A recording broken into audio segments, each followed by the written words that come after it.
Hello guys, gals, non-binary pals, and waterfowls, it's me Big Mike, and I'm coming at you with a video about my thoughts on and experiences with Sage 24.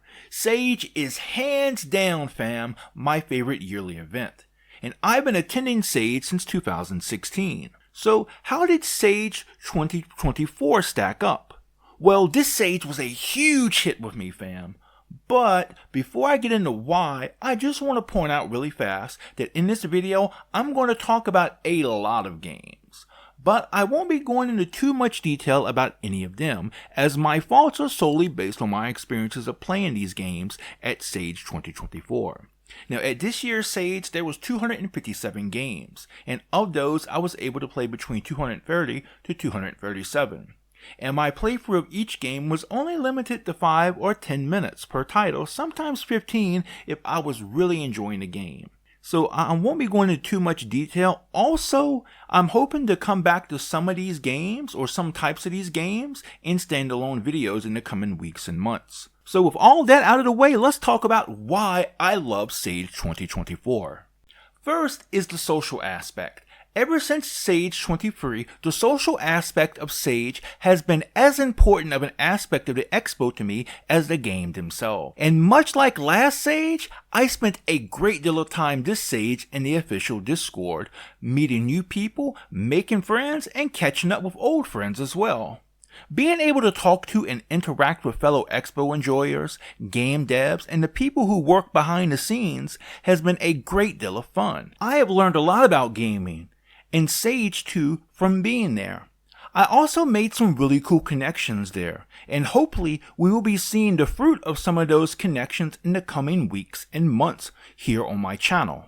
Now I'm going to talk about the main reason why I love Sage 24 so much, and that of course is the games. The first, and by far the largest portion of this video, is going to be focused on the indie games. And fam, this year was either the largest or one of the largest turnouts of indie games at a Sage, as the total of indie games this year was 149. And in talking about the indie games, I have divided them into the following few categories. And these categories reflect more what I want to talk about in regards to the games, and not necessarily about the games themselves. The first category I want to talk about is games from returning devs. One of my personal joys I love about Sage is playing a game I enjoy, only to find out it was made by a dev of a previous game I loved. And this year, fam, that pleasure came from Nova's Adventure, which is from Super Item Studios, the same team behind Dono's Tale, one of my favorite games from Sage 22 and 23. Nova's Adventure is still early in development, but is just as visually pleasing as the team's previous work, and it offers a very unique take on the platformer genre. The next game I'm going to talk about is Potatostrike. Potatostrike from LMG 3864 Games of MF1 Aerostrike fame, and if that name sounds familiar, it's because he was on Coffee with Big Mike a few years ago. Anyway, after debuting at Sage 2023 with Aerostrike, he returned this year with Potatostrike, one of the best shoot-'em-ups I have ever seen at a Sage. Both the art style of the level and the damn fine details of the ships make this one shoot-'em-up that is easy to look at. But also it has an elaborate and robust weapon system, as well as a level up system that really makes it stand out from the rest. Next up, I'm not really going to talk about a particular game, but I'm going to talk about all the games at Sage 24 from this particular dev, and that's the dev of the Super Freaks series. The sweep never ends, fam, and the dev behind the Super Freaks game is one of the most industrious devs I have ever seen. He came to Sage with 4 different Super Freak games, each bringing something different to the table.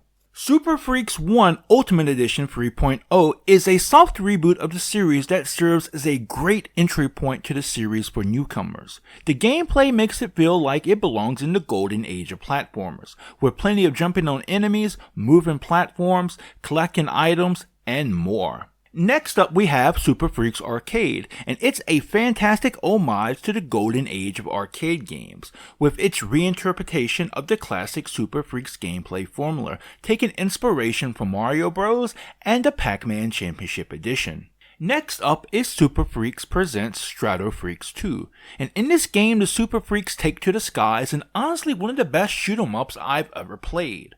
And what really makes it so enjoyable and what really makes it stand out from the rest is the fact that you have free reign in a level to move as you please. There's no moving stages, at least none that I've encountered, so this gives you a great opportunity to explore, and this gives you a great opportunity to play at your own leisure without pressure. And the last game from this developer is Super Freaks' side story, Scruffy Minus: The Rise of the Anti-Freaks. The last title from this dev was just a demo of the latest installment of the mainline Super Freaks games. And after playing through all of the previous games, this game's story has me quite invested. The game plays a lot like Super Freaks Ultimate Edition, with additional awesome gameplay elements. And the final game I'm going to talk about in this section is the Tech Pack Collection. The dev of Tech Pack came back this year with a collection of Tech Pack games. Some of these I've had the pleasure of playing and others I can't really recall, but all of these games in this collection are meant to emulate games from a different era of classic gaming, and all of those really capture those spirits quite well. And I will say this is one of the more convenient collections I've ever played. Now it may seem silly, it may not seem like, a big deal, but the ease of access of this collection really means a lot to me. So if you ever want to exit one game to play another game, you could just simply hit escape to go back to the main menu. With a lot of collections, sometimes you have to turn the game off or just completely restart it to just kind of go to a different game. So I really do appreciate that, and I look forward to seeing it complete because I really do love a lot of these games. In this next section, I want to talk about some of the indie games with some standout aesthetics. And fam, there were a great deal of very aesthetically pleasing indie games at this year's Sage. And the first one I want to talk about is Princess Pomu and the Five Moons. And it's a fantastic 2D Metroidvania with some of the most breathtaking art I've ever seen in the genre. And it offers a plethora of exploration. Now, I've only played the first 15 minutes, and in this short time, it was jam-packed with places to explore. And with such beautiful scenery, the exploration never felt like a chore. So if you love beautiful games, if you love Metroidvanias, or if you love games with lots of exploration, please give this one a try. The next game I'm going to talk about is Witchfall: Secrets of Emotica. And fam, it was definitely one of the most beautiful games at the expo. Both the sprite work and the levels look absolutely stunning. The artwork here, it has been said, looks like it was done by an entire team or studio, but instead was done by a solo dev. But this game just isn't eye candy. It has some of the most fantastic voice acting I have seen in a game. The game itself is very easy to pick up and get into, and yet very hard to put down. And fam, when I had to move on to the next game, putting it down was one of the hardest things I had to do at this expo. And the final game I want to talk about in regards to games with very awesome aesthetics is Macis, or Macis. I'm not quite sure how to pronounce it. But anyway, speaking of aesthetics, I would really be remiss if I didn't mention this game. And it had the most bumping and grooving soundtrack I experienced at this year's Sage. Now, it's a fun platformer, and it's done in an almost 8-bit-like style. And while I enjoyed both these 8-bit-like aesthetics and the gameplay, by far, fam, the soundtrack was my favorite part. It is a real treat to your ears. And the final section for the indie games is the unique and innovative ones. The indie games at this year's Sage were not all just eye candy and fun times, fam. There were many unique and innovative games at this year's Sage. And in this section, I will talk about some of the more unique titles that really stood out to me. And the first game I'm going to talk about here is Blocks for Babies. Now imagine, fam, if you will, there was a game that mixed Tetris with Doom. And if you can imagine that, then that is exactly what you get here. Blocks for Babies starts off as a standard Tetris-like game. Well, maybe a bit more cutesy than your standard Tetris-like game, but still it starts off like a Tetris-like game, and then out of nowhere, unsuspectingly, it throws you into the midst of a 3D Doom-like shooter, where you must take out evil blocks. And these evil blocks are those blocks that can't be removed in the 2D mode. And so much like zombies, there's only one way to take those mofos out. The next game I'm going to talk about is Homeworld Run. Now, over the course of my life, I've played countless beat 'em ups, as it's one of my favorite genres, but Homeworld Run is by far one of the most unique entries into the genre I've ever came across. It centers around a heroine who fights using her baseball skills, and there are many baseball elements mixed in with the fighting. And the next game I'm going to talk about is Monochrome Heights. And this is the final unique indie title I want to discuss. Monochrome Heights is a platformer inspired by such classics as the Super Mario Bros. And Mega Man, but what sets it apart is its unique gameplay mechanic. As a robot, you swap your color between black and white, but you can only interact with the platforms of your current color. So for example, if you're black, you can only use black platforms. You're free to change colors at any time, but if you touch a black or white platform while swapping colors, you will die.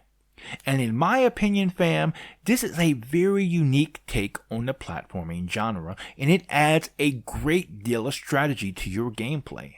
So now I want to talk about the fan games, and this year there were some really amazing fan games, and there was 94 at this year's Sage. And one returning fan game I want to talk about is Beavis and Butthead in Quest to Score. Now I know I talked about this one in my last video, but during the expo the dev released an updated version, and I believe this current one is by far the tightest and best yet. Not only were there several bug fixes, some secret characters were added as well. These guest characters are hiding in the stages and are waiting to be found. They appear as cameos only and are unplayable, but are still a really cool touch and highlights how close-knit the Sage dev community is. Oftentimes devs and or their characters will appear in each other's games. There were also numerous beautiful fan games I had the pleasure of playing at this year's Sage. Here I will mention two. The first game I'm going to talk about is Sonic UltraSaturn.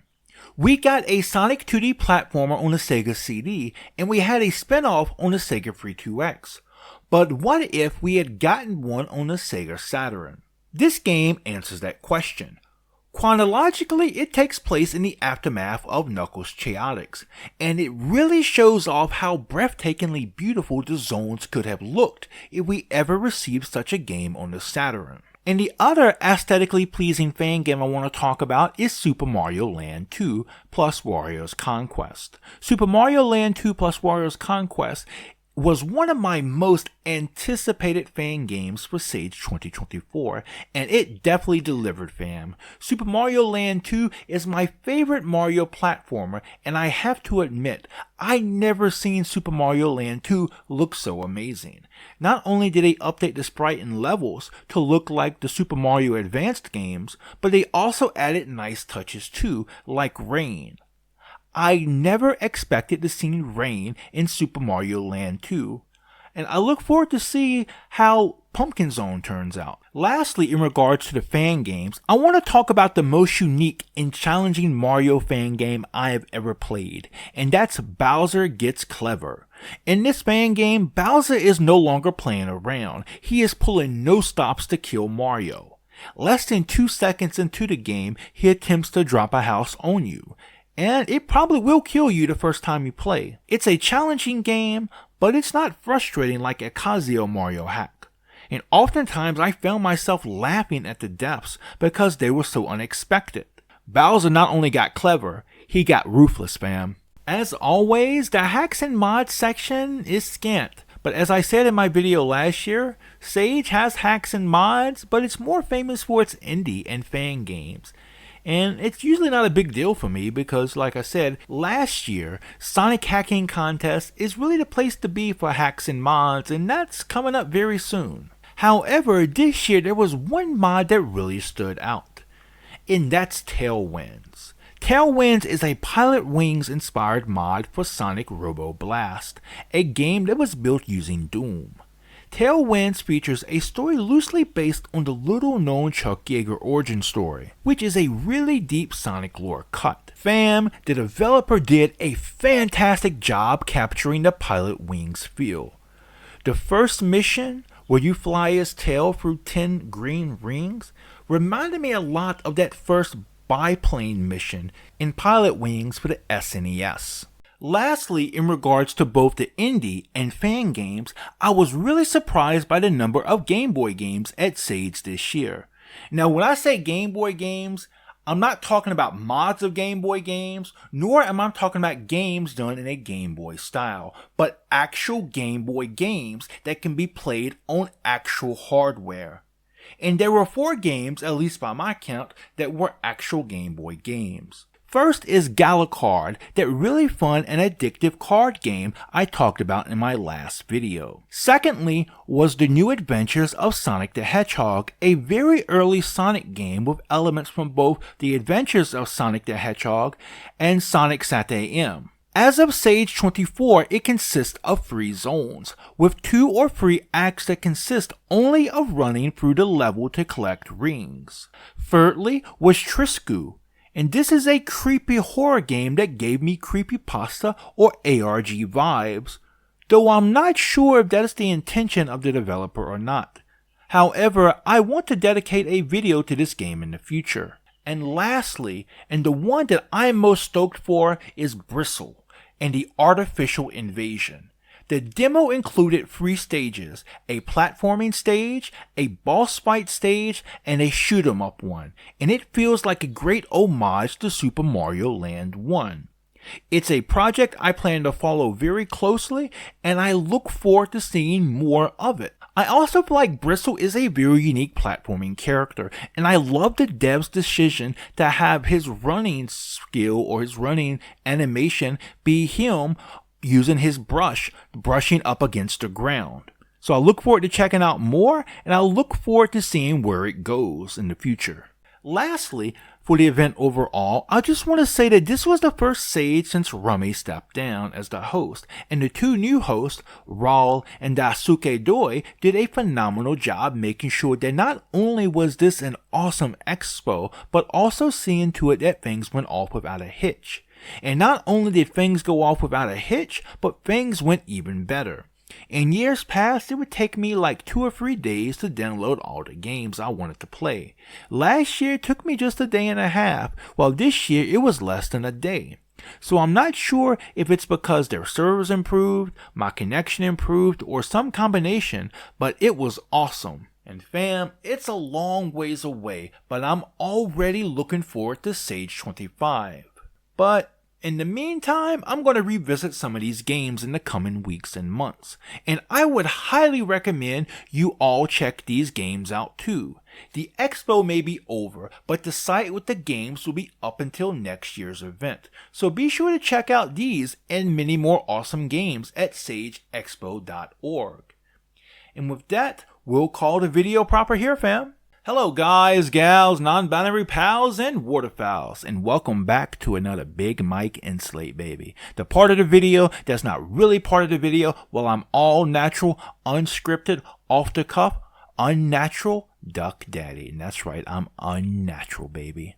And fam, last week was a crazy fun week. I really enjoyed myself, and I hope that really transferred. You could really tell that through this video. I have a couple things I just want to talk about here in regards to my videos coming up.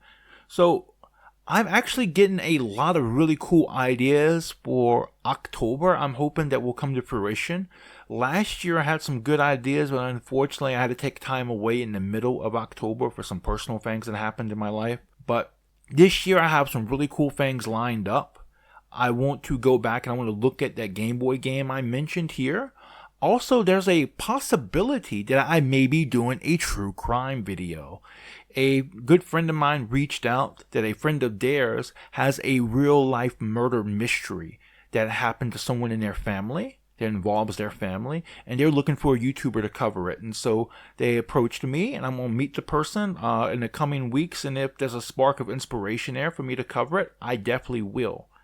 And also, in October, I'm hoping to have another reaction video, and this time a reaction video to Sonic Hacking Contest. So if you didn't like the fact that there's not much Sonic in this video, not much Sonic fan games or games in this video, then you'll probably love my reaction video to that, because that's going to be almost exclusively Sonic. And the other really big announcement I have here is that later this week, I'm set to record another episode of Coffee with Big Mike with one of the big devs from Sage.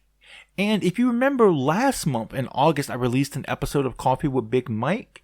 So now we're probably going to be looking at an episode of Coffee with Big Mike probably about once a month, give or take. And that's probably a good expectation to have because it takes a lot into making that. Well, not in recording it, but in the editing it takes a lot. So it's maybe once a month is a good expectation to have there. And that's really it. That's really all I have to say here. I'm looking forward to coming back with some more videos next week. I'm not sure what exactly yet. Hopefully it's that episode of Coffee with Big Mike, but as of the recording of this, I'm not so sure how long it's going to take me to record that. I'm sorry, not record, but to edit that. So we will see, but I will definitely be back next week with a new video.